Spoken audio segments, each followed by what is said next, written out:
Hey guys, welcome back to Ranger Survival and Fieldcraft. I'm Andrew, and what I have for you today is how to take a button compass like this and turn it into a compass like that. Stand by. As you can see, we just have a button compass with the 4 cardinal directions, north, south, east, and west. We can't have other button compasses bought off the shelf as either part of survival kits or just commercial items that we can take off the shelf. Typically, we're going to have button compasses that come inside survival tins like this one, so we can just access our military survival tin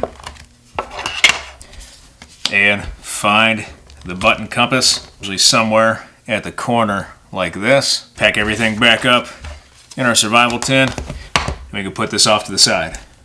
You'll notice we have 2 different types of button compasses. We have one with actual index marks, and then we have one with just basic cardinal directions. Either one will do. We're going to use the one with just basic cardinal directions to show you how we can take just a very rudimentary compass like this, button style, and turn it into that high-class SUUNTO MC-2 high-end off-the-shelf compass for land navigation. Now, besides our button compass, one of the other things we're going to need is some paracord. We're just going to grab a piece of paracord, relatively short length, about a foot or so. We're going to gut that, and we want to grab 1 strand of that guts and hold on to that. Everything else can go to the side. We're going to take this, create just a simple knot in the top, and then we're going to take the other end and we're going to string it through our military protractor. When we're done, we should have something like this. This is a military-style protractor. You'll notice we have scales, different size inside the protractor to accommodate different maps. We have an outer square, which is mils. Don't worry about that. We have an inner square that is degrees. That's what we want, the degrees. You'll also notice on this protractor we have a east-west or horizontal running line from 270 to 90 degrees, and then a north-south running line from 0 degrees or 360 to 180 degrees down at the bottom. We want this because we're going to use this as the actual compass face. Once we have our string threaded through the center point of our protractor, we're going to need to grab a rock or a stick. Now this method is referred to as the stake method or aiming point method, but some sort of hard object or a stake that we can put in the ground to effectively aim off at the terrain feature we're attempting to travel to. You'll notice that that 550 cord is right in between the horizontal and vertical bars in the center of our protractor, which gives us basically crosshairs to aim with. Typically we take this and place it over top of our position as we determine the azimuth to our follow-on position, because we take this string and we just work around the inner square until we get that string lined up with our follow-on position, and then we just read the degree right here on the protractor, and that gives us the grid azimuth to our next location. Then all we have to do is go from grid to magnetic, and we subtract the declination to get the actual magnetic azimuth we need to travel to our next location. Now, what we can do with this is take our stake and aim point, plant it in the ground, the direction that we want to travel on a known terrain feature, whatever that is, and we can keep that string as flat as possible. And then from here, we take our compass and place it on the protractor. The protractor is going to become our compass face. The actual button compass itself is going to act much like a gnomon on a solar compass to orient this protractor until it is oriented correctly north with the compass and north with the protractor, what we refer to as the doghouse. When we take this, we make sure everything's straight. This rock is going to be in line with our terrain feature we're attempting to travel to, and then now all we have to do is rotate this to 0, place the compass on the horizontal line. We simply orient the compass, and it has nice east-west running bars that you can see denoting those 2 cardinal directions from 90 degrees to 270 degrees. And all we do is slowly rotate the protractor on a flat surface until that horizontal line on the protractor is in line with the horizontal bars on the west and east of our compass face for that button compass. And now we are oriented in the doghouse, meaning that the 0 on our protractor, denoting north, is also in line with the north-seeking arrow on our compass. And this is effectively oriented in the right direction, which means all the degrees on the inner square of our protractor are also oriented in their appropriate direction. And now all we have to do is look at where that string bisects the degrees and that is the proper degree in azimuth to our next terrain feature using the stake method, with that rock or that stake planted in the ground aimed at that terrain feature that we want to travel to. And we just found the degrees, the proper degree, to our next location. Too easy. Now, once again, we call this the aim point or the stake method, using some sort of hard object like a rock or a stake driven into the ground, oriented at the terrain feature we want to travel to. And then we have this gutted cord to the center of our protractor. All we have to do is orient that protractor using the button compass, and it will give us the actual digit, degree, azimuth, or direction to that terrain feature, and let us land navigate just as accurately as if we had our SUUNTO MC-2 with us. Now, for that next method, we have another protractor, and we have that gutted line, and we have our button compass. This time we're going to use tape as that stake or that rock that we're going to put in the ground, only this tape's not going in the ground. We figure out, based off our guess, that we want to travel roughly 50 degrees. However, we're going to have to go through some rough terrain, and we're going to lose sight of that terrain feature, but we want to stay on a 50-degree azimuth. All we have to do is take our protractor, flip it over, we find the 50 degree, we take our piece of tape, we tape it on, ensuring that that gutted 550 cord is along our 50 degrees. And now we take this, we can pick this up because the tape is acting as a hold for what would have been like our rock with our last method using the aim, point, or stake off method.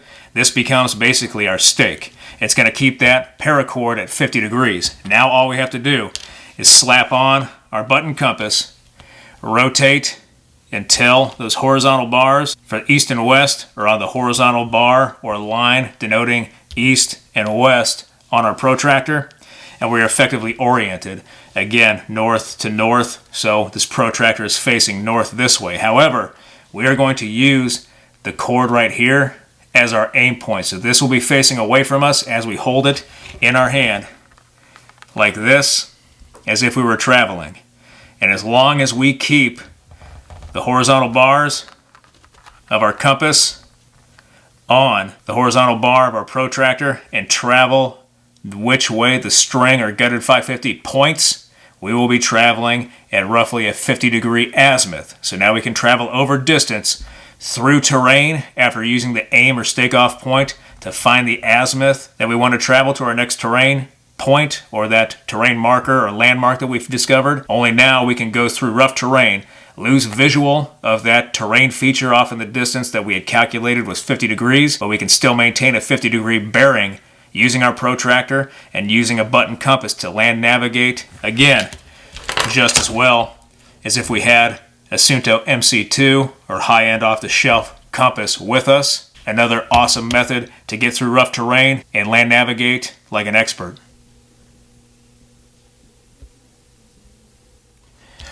Now, I know what you're saying. What if we don't have either a protractor from the Pathfinder School, or we don't have our military protractor or a protractor period, and all we have is our button compass? How do we recreate that high-end commercial MC-2 SUUNTO and land navigate with a high degree of accuracy without something that's already measured out for us like these protractors, and all we're left with is a button compass? Pen and paper. All we do is take pen and our notebook paper, and we can recreate a compass or a compass face very easily just by using that Write in the Rain notebook or some sort of grid notebook paper to give us something close to what we could use as a solar compass, like this example right here. We can use this as a solar compass day and night with a compass face, and now the pen or a stick acts as a gnomon, and we can rotate this to find azimuth very easily. Or we could take something like this and simply cut out a box. Each grid square on the Write in the Rain notebook paper is a 1/4 inch. There are 10 squares and 10 squares, creating a 10 squared box that we can recreate a compass face with. It's going to be relatively even. This is 2.5 inches, 2.5 inches, and then all we did was take our cap off of our canteen, mirror up the sides until the edges of the cap are just touching that square, and then we just draw 1/4 of the circle, recreate it on all 4 sides, all the way around until we have a perfect circle like this. Then all we have to do is, starting from the center, drawing lines out to where those dotted lines on the grid bisect the square that we've created, and we just draw a line, and this effectively creates the 10s for our compass face. So we have 0, 10, 20, 30, 40. Here, went halfway in between and did 45. We got 50, 60, 70, 80, 90, and then all the way around until we get back to north. And we have recreated a basic compass face. From here, it's just the same thing that we did with the protractors. We place our compass right in the middle.